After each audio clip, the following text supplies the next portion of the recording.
गुरु अंगद साहब के समय की बात है। उनका एक प्रेमी शिष्य था, वह उनकी बहुत सेवा करता था।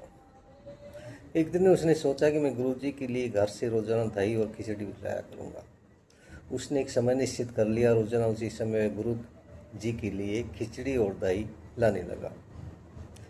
एक दिन गुरु जी को खाना पहुँचाने के समय तूफान आ गया। तूफान थमने का नाम नहीं ले रहा था और शिष्य की चिंता बढ़ती जा रही थी। उसने सच्चे दिल से मालिक से अरदास की, प्रार्थना की, हे मालिक, थोड़े समय के लिए इस तूफान को रोक दे,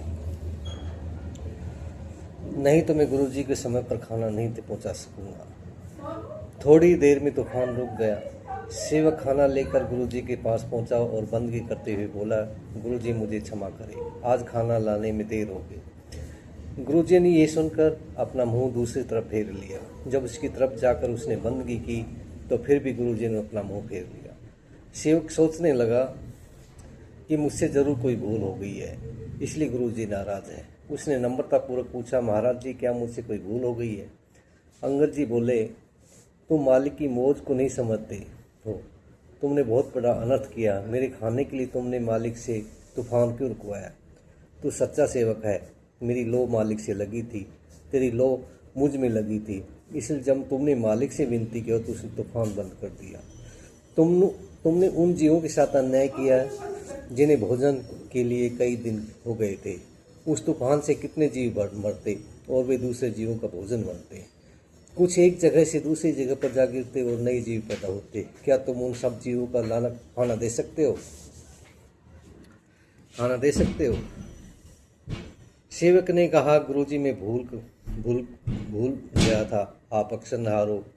इस मेरी भूल को आप माफ़ करें, आइंदा ऐसी भूल नहीं होती।